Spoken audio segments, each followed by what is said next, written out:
contemplé sa gloire. Donc, ils l'ont contemplé. Contempler veut dire quoi? Ils l'ont admiré. Ils l'ont palpé. Alléluia. Ils l'ont contemplé, observé. Là, nous voyons la visibilité. Encore une fois de plus. Alléluia. Ils l'ont vu. Ils ont vécu avec eux. Avec lui. Ils étaient ensemble. Alléluia. Ils l'ont contemplé. Et Pierre va de même confirmer la même chose. Ça, c'est pour dire qu'ils étaient des témoins oculaires. Oculaires car ils ont vu et entendu. Ils ont vécu avec lui. Actes, Pierre va dire quelque chose. Prenons Actes des Apôtres.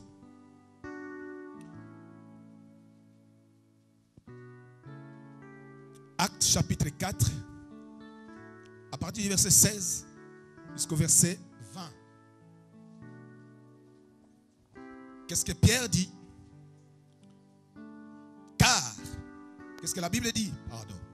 Car il est manifeste pour tous les habitants de Jérusalem qu'un miracle signalé a été accompli par eux, c'est-à-dire par les disciples. Et nous ne pouvons pas les nier. Ça, c'est dans la naissance de l'église. Quand l'église, cette église glorieuse manifestait la puissance de Yeshua. Alléluia.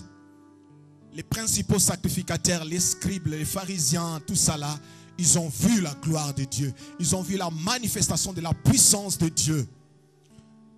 Et ils vont dire maintenant, on ne peut pas nier toutes ces choses. On ne peut pas les mettre en évidence. C'est une réalité. C'est vrai. N'est-ce pas? Quelque chose se passe parmi ces hommes. Mais ils vont dire, afin que la chose ne se répande pas davantage parmi le peuple, défendons-leur avec menace de parler désormais à qui que ce soit en ce nom-là. Et les ayant appelés, ils leur défendirent absolument de parler et d'enseigner au nom de Jésus. Cela veut dire, en d'autres termes, ils voulaient arrêter, n'est-ce pas, l'annonciation, la propagation de la bonne nouvelle du royaume. La bonne nouvelle qui sauve, qui amène à la vie éternelle. Ils voulaient arrêter cela net. Alléluia. Arrêtons-les. Défendons-les absolument de parler et d'enseigner ce nom de Jésus. Défendons-les. Voyez? Et écoutez maintenant ce qui est important.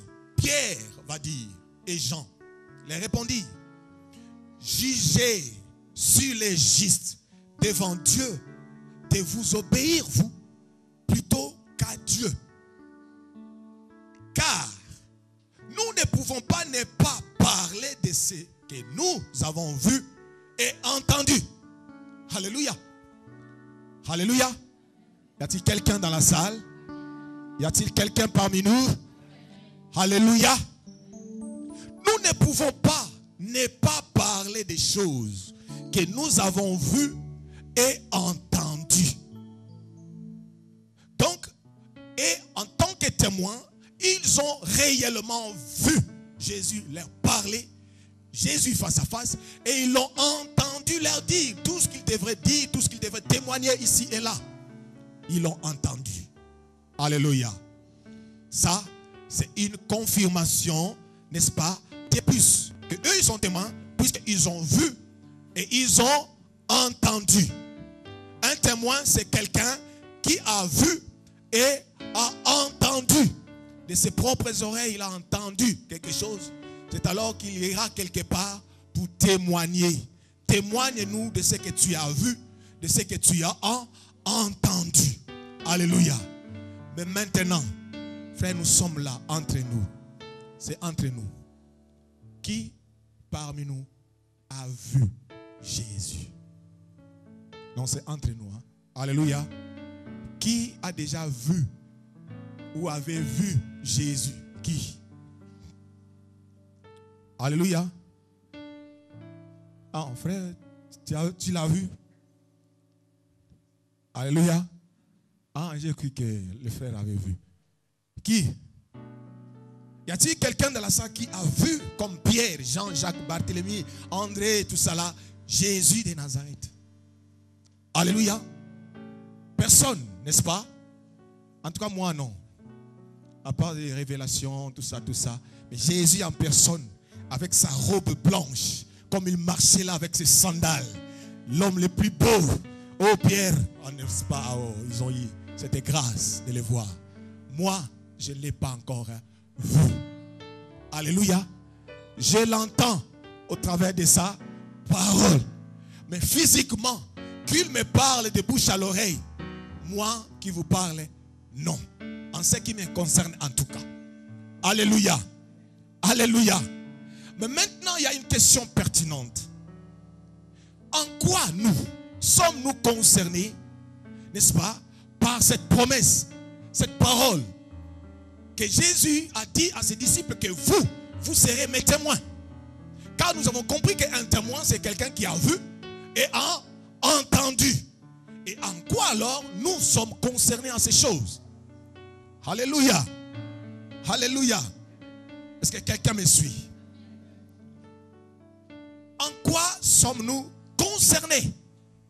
Car les Pierre, les Jean, les Jacques ont vu Jésus. Et Jésus, quand il va dire que vous serez mes témoins, c'est normal. Mais curieusement, cette même parole nous concerne nous aussi aux églises. En ces temps 21e siècle. C'est-à-dire plus de 2000 ans après, n'est-ce pas, qu'il puisse s'en aller là où il était, là où il était venu. De là. Alléluia. Et cette même parole nous concerne encore nous. En quoi? C'est vraiment pertinente. Alléluia. Alléluia. En d'autres termes, pourquoi et comment? Comment? Oui. Logiquement, ce n'est pas possible. Logiquement, si on regarde, ce n'est pas possible. Mais en quoi? C'est très important. C'est très important. C'est pour dire que cette parole nous concerne tous. Quand tu médites la parole, il faut te personnaliser dans la parole de Dieu. Il faut t'individualiser. Cette parole te parle toi, à toi et pour toi. Tout ce qui est écrit te concerne toi. Toutes les promesses qui y sont, c'est pour toi. Alléluia. Cette parole nous concerne autant qu'aux disciples. Nous concerne nous tous. Concerne l'Église. Comment? Pourquoi?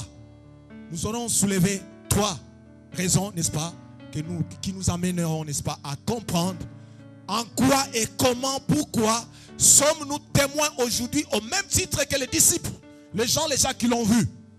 Prenons premièrement Genèse,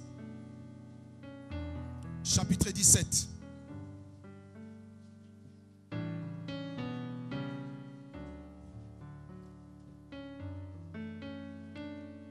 Genèse 17, 1 à 5.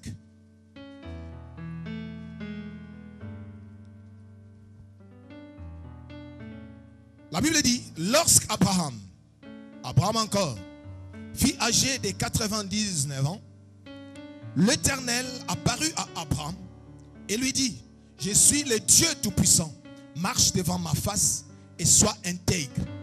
J'établirai mon alliance entre moi et toi. Je te multiplierai à l'extrême. Abraham tomba sur sa face et Dieu lui parla en disant, voici mon alliance que je fais avec toi.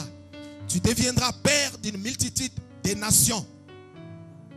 On ne t'appellera plus Abraham, mais ton nom sera Abraham, car je te rends père d'une multitude des nations. Donc, la première raison, c'est à cause de la promesse que Dieu a faite à Abraham. Cette promesse ne concernait pas que la nation israélite, mais il a dit, je te rendrai père d'une multitude des nations. Une multitude des nations. Alléluia.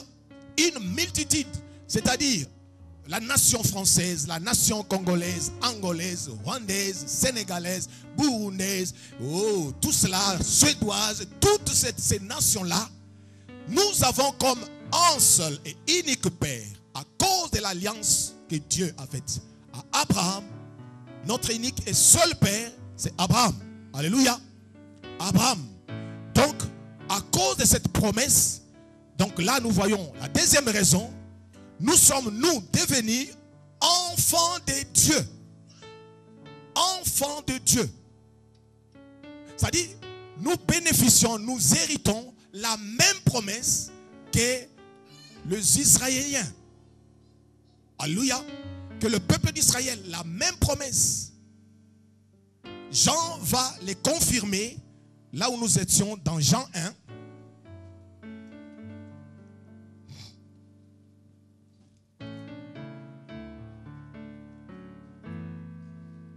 Dans Jean 1, 11 à 13, il est écrit ceci.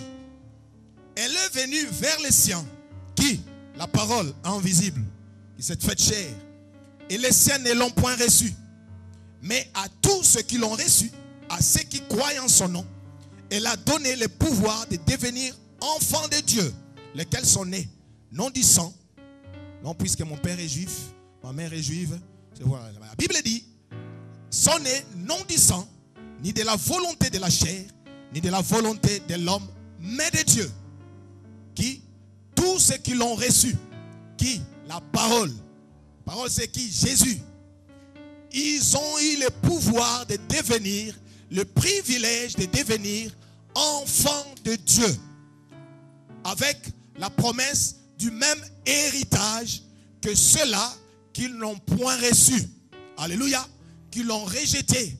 Dieu t'a fait grâce. Dieu nous a fait grâce afin que par Jésus, qui était rejeté, n'est-ce pas, par ceux pour qui il a été envoyé, nous sommes devenus enfants de Dieu, au même titre que ceux-là qui ont été choisis par Dieu. Alléluia. Et nous bénéficions, n'est-ce pas, le même héritage, venant du même Père, par la même alliance, l'alliance de Dieu avec Abraham. Alléluia. Donc, de ce point de vue-là, nous ne sommes pas différents de Pierre, de Jean et de Jacques. Déjà. Est-ce que je me suis fait comprendre? Alléluia. Mais ce n'est pas tout. Ce qui est important, très très important, alors très important, qui fait de nous réellement, bien que nous avons le même héritage, la même promesse avec Israël, mais qui fait de nous qu'aujourd'hui, nous soyons des témoins au même titre, tout égal, comme les Pierre, les Jean, les Jacques, qui l'ont eux vu et entendu. Troisième raison, c'est à cause du don du Saint-Esprit. Alléluia. À cause du don du Saint-Esprit. Les dons du Saint-Esprit. C'est à cause de ces dons-là, à cause du Saint-Esprit qui nous a été donné, nous tous. C'est à cause de lui que nous sommes aujourd'hui devenus, nous tous, des véritables témoins, au même titre que les Jean, les Jacques, André et tous.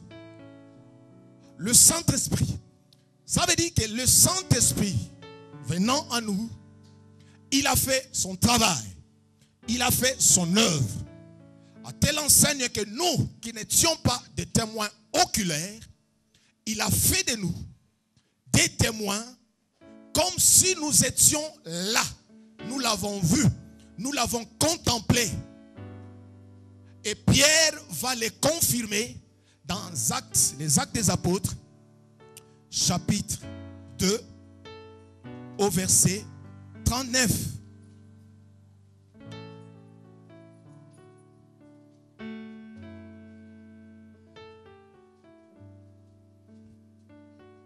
Au verset 39, qu'est-ce que Pierre va dire par l'Esprit? Il va dire ceci: car la promesse est pour vous, pour vos enfants et pour tous ceux qui, au loin, en aussi grand nombre que le Seigneur, notre Dieu, les appellera.